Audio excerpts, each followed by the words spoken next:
Hello and welcome. Thank you all for being here, and thank you especially to the Controller and to our two organizations that were releasing this, the Texas Public Policy Foundation and the Center for Public Policy Priorities.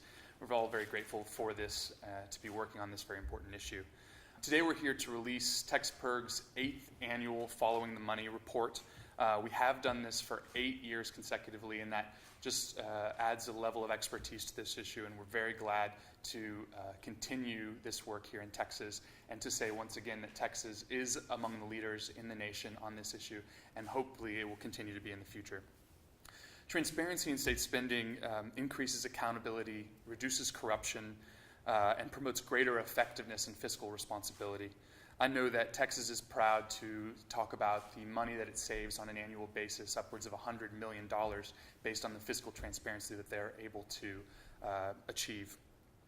When states are this transparent about how they spend their money, everyone wins.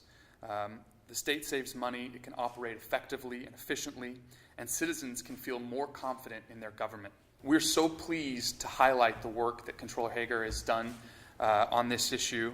His leadership has continued to push Texas forward on transparency, and we're going to be highlighting a couple of the programs that we're so very proud of here today. Texas is one of just 2 states to have what's called citizen-centric reporting. That is a wonderful win for our state. It means that citizens who go online can find easy-to-understand graphs. They can see clear and concise spending reports for what they're looking for, and they can find that information very quickly. In addition, only 5 of the states in the advancing category post a citizen-accessible financial report on their website. That, too, is something that other states should adopt and follow Texas's lead. The next thing that I'd like to highlight is the Transparency Stars program.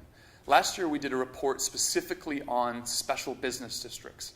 And of the top 7 special districts in the country, 3 of them were from Texas. And all 3 of them had achieved a Transparency Star. This program is a cutting-edge program that helps local governments and local entities move forward on their transparency and create websites that they can call good government for themselves. So with all of that, I'd like to invite the Controller up to give a few words himself, and thank you so much for being here. Absolutely. Thanks, Vic. Thank you. Appreciate everybody being here today. I'm going to say a few comments, and obviously let James and Dick have a few comments, then we're happy to have any questions if anyone wants to ask any questions. And if you look at transparency, this is something that goes back many years ago when I was in the State Senate in 2007, trying to pass legislation that then my predecessor, Susan Combs, wanted to have a much more open portal of expenditures, where the money comes from, where the money goes, how does the taxpayers their dollars get spent. And if you look at transparency, this is really, it's not a partisan issue. I mean, I think today is the epitome of that, both having TPPF and Dick here with the group, and I think interestingly is y'all traded places. So normally you would be to the left and James would be to the right. And to show you how not partisan this is with CPPs, that they traded places. So you're to my right and you're to my left today, and I'm normally not used to that. But back to really the issue here is that in this report, and I think this report highlights several things that we as Texas do well. It also highlights a few things that we can make improvements to.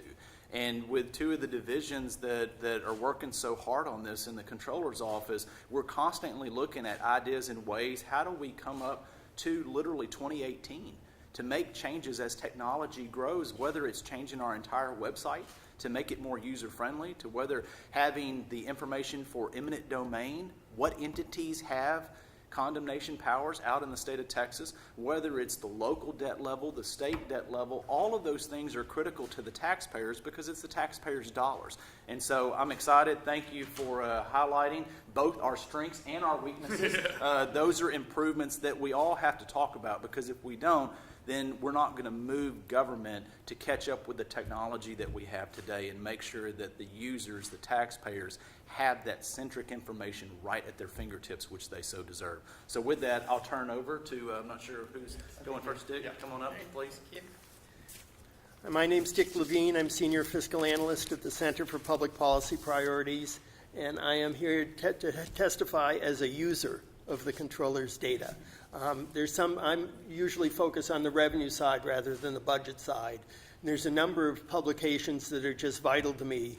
One's called Sources of Revenue, lists literally every source of revenue, its history, its legislative background, when the rates were changed, all in one place, extremely handy. There's another called Tax Exemptions and Tax Incidents, listing the cost to the state of tax exemptions for the major state taxes and also for the school property tax. And as there's increased focus now on funding for public education, people are looking for additional sources of state revenue. That's a very handy place to go to see if there's outmoded and outdated exemptions that should be examined by the next legislature. Then there's a new publication called the Field Guide to the Taxes of Texas, which is much more popular. It's not something that I would rely on, except that even in there's information that I could not have found anyplace else. The cost of the high-cost natural gas exemption is in there, not in the exemption study. When I go to revenue, for instance, sales tax reporting by month or quarterly sales tax, I can sort by major metropolitan areas and by industries. It's very handy, and it imports right into Excel, so I can start searching it and sorting it, whatever I need to do. There's also a section on there called Classic, which uses original data sorting techniques, and it's like playing Game Boy. I mean, it's kind of like fun to go play with it, and you get the data eventually. It's just a little clunky right at the moment. But It wouldn't be as much fun if it wasn't clunky. But one program I focus on a lot is Chapter 313, which is a very important program of essentially school property tax abatements that, according actually to the tax exemption study, will be reducing school property tax revenue by $1 billion a year by 2020 and growing from there. The website contains, for each project, every filing, all the annual reports, the original agreements and all. And more recently, those files have been machine searchable. The older ones aren't, the new ones are. The one problem, though, is there are hundreds of projects and sometimes a dozen or more files for each project, and they're all PDFs. You have to open each one and look through each one. And I've been talking to the controllers folks. They understand this, and if possible, there is a way to search an entire project or even all of the Chapter 313 and search it without having to open a zillion PDFs. That would be a good step forward. But the real frontier in transparency is really not going to be so much at the state level, but at the local level. And I have two things here if you're interested. One is an op-ed that was in the New York Times just this week from Professor Nate Jensen at UT, talking about, well, his example is that the people of Austin and Dallas don't even know what's being offered to Amazon because it was being done sort of an end around and not open public information. And in general, that's where a lot of the action is. There's a lot of local incentives that are very hard for the public to get their hands on. And the second piece is actually from a 313 filing. It's attachment 26, which shows you how far down in these documents you have to go to find stuff. But this one applicant listed must be more than a dozen sources here of tax breaks, of abatements, of the Texas Enterprise Fund, employee training, infrastructure incentives, permitting assistance. All this stuff is important to local taxpayers.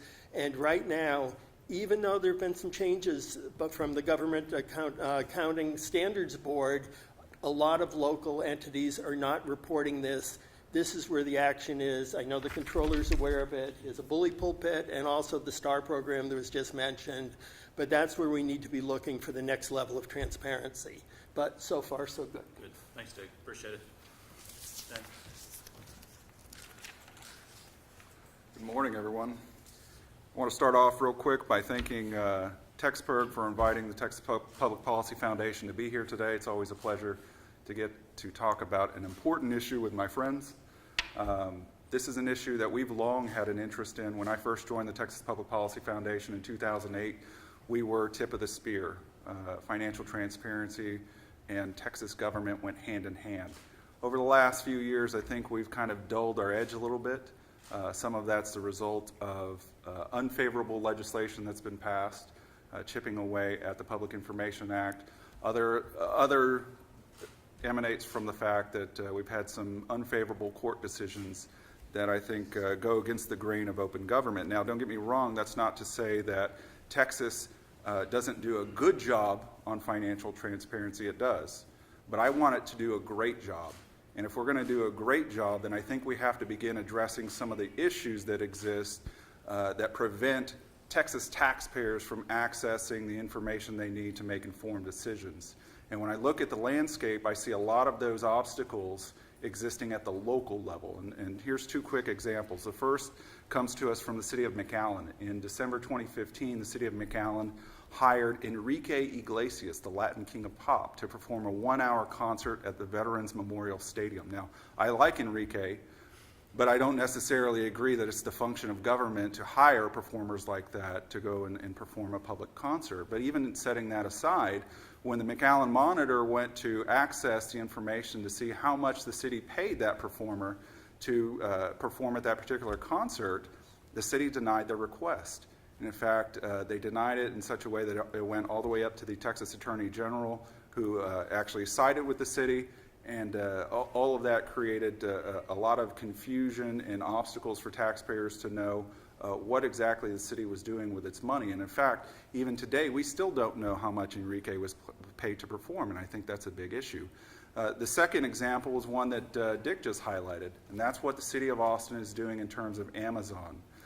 Now, I think we all agree that luring Amazon to Austin would be an economic boom for the city. However, there's a right way to do it and there's a wrong way. How the city of Austin has approached Amazon is the wrong way to do it. It's effectively used the Chamber of Commerce as a middleman to go out there and incentivize Amazon to come to town without any public input and without any knowledge on the part of City Council. I want to read you this quick quote because I think it's very illustrative. This is Austin City Council member Leslie Poole in the Austin American Statesman last month. She had this to say. She said, I know nothing about the Amazon bid. It appears none of my colleagues do either. I have been asking for some insight to what the proposal had, and I've been asking for 6 months. I find that extraordinary.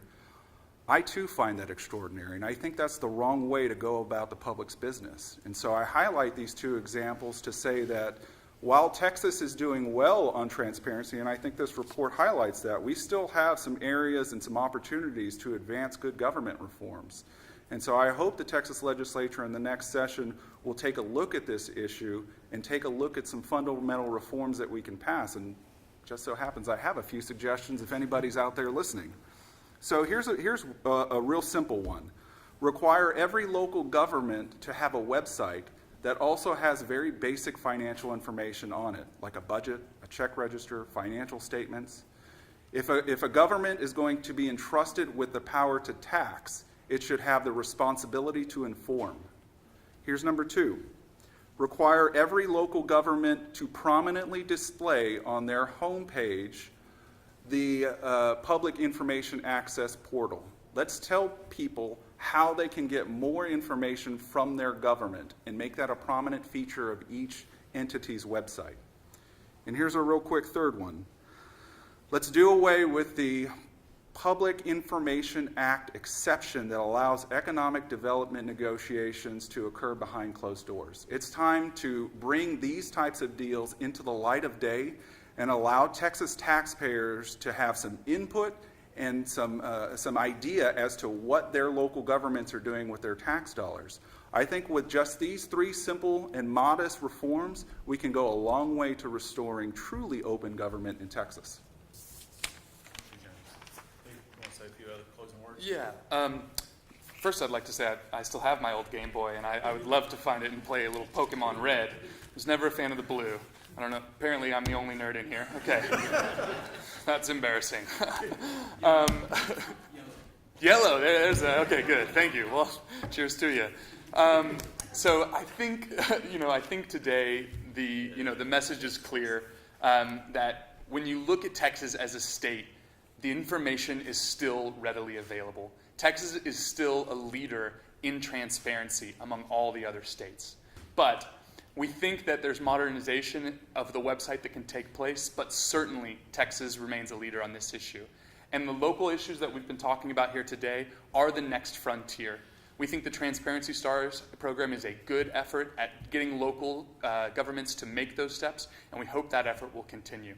So I know that all four of us will be available for questions if anyone has any, and other than that, I thank everyone for being here.